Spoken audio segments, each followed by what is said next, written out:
Hello everyone, welcome to my YouTube channel. In today's video, I'll be showing you how to make Nigerian puff puff. This recipe is absolutely simple and beginners friendly. So without further ado, let's get started.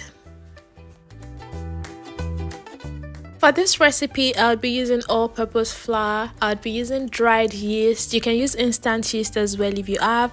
I'll be using some lukewarm water, nutmeg or cinnamon if you prefer, and powdered milk, dry pepper, a pinch of salt, and some sugar as well. So next I'll be proofing my yeast, and this step is absolutely important if you're using dried yeast. And if you're using instant yeast, you can just combine your yeast with the rest of your dry ingredients. But yeah, so for this I'll be proofing my yeast. I would empty the contents into a bowl, add some sugar to feed the yeast, and some lukewarm water. Then I'm going to combine, make sure it's well combined, and set aside for some minutes to proof. If you'd be using instant yeast for this recipe and combining with the rest of your dry ingredients, then please make sure your yeast is still in very good condition.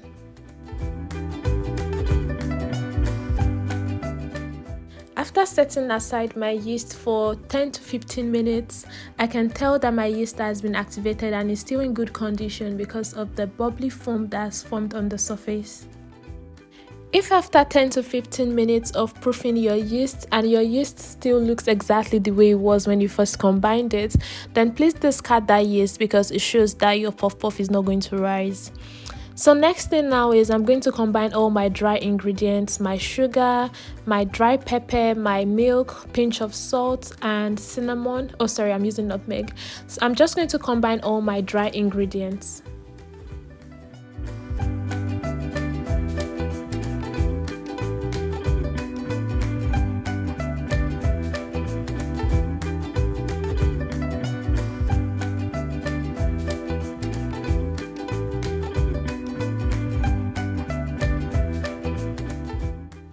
After whisking all my dry ingredients, I'm going to make a well in the middle of my spatula, then add in my yeast and also add my water as well.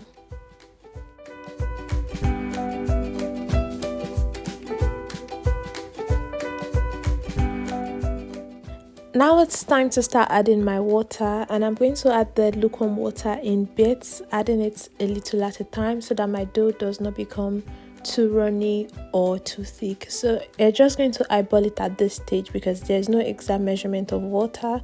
Just go with your eyes, and yeah, I'm going to show you what it should look like very soon.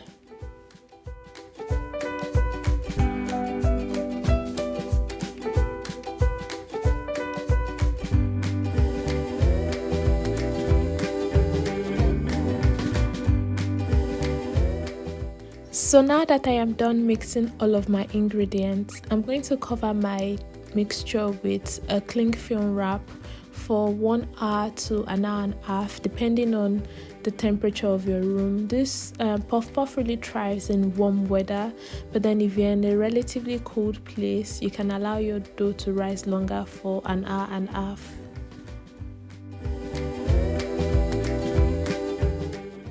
So after allowing my puff puff to rise for well over an hour, like an hour and a half, I'm now going to go ahead and fry my puff puff.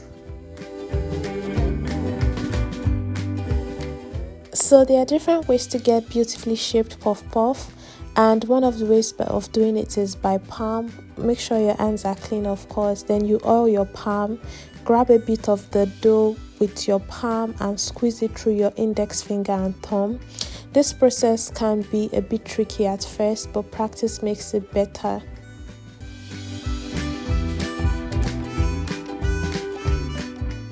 So another way to mold your puff puff is by using maybe a scoop or an ice cream spoon or a measuring cup, measuring spoon, just any kind of spoon really, so far as it has like a rounded kind of scoop like this. To be honest, this is my personal preference because it's neater, it's tidier, and it's just better for me, to be honest. And once the dough hits the oil, really it expands and you still get like beautifully shaped puff puff. So now I'm going to start frying, and I've dropped a bit of onion bulb into the oil, and the essence of that is just to flavor the oil. Another helpful trick when using the spoon or any kind of scoop to mold your puff puff is to dip it in oil beforehand. Just make sure it stays oily really so that the dough comes off easily. Also, the first batch really is like your try and error batch, so it's fine, just keep at it and you're going to get really beautiful results at the end of the day. And make sure you keep an eye on your oil, make sure you monitor the heat level, reduce it when necessary, increase it when necessary, because if your puff puff fries too fast, then it's not going to be cooked on the inside rather, and if it cooks really slow, it's going to become like really soaked in oil. Keep frying your puff puff until it's golden brown, and when you are satisfied with like the color of your puff puff, you transfer to a paper towel and a sieve to drain some of the oil. And again, you repeat the process. You can remove the onion at this point. You can decide not to throw it away. You can reuse it for your stews or anything.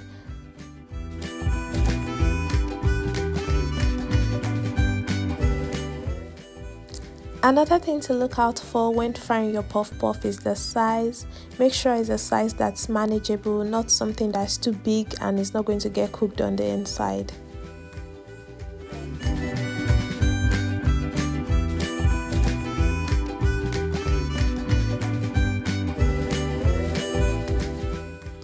Because of the roundness of the puff puff, it's not going to flip over like the way you would want it to. So the best way to go about it really is to just stir it until you get brownness on all sides.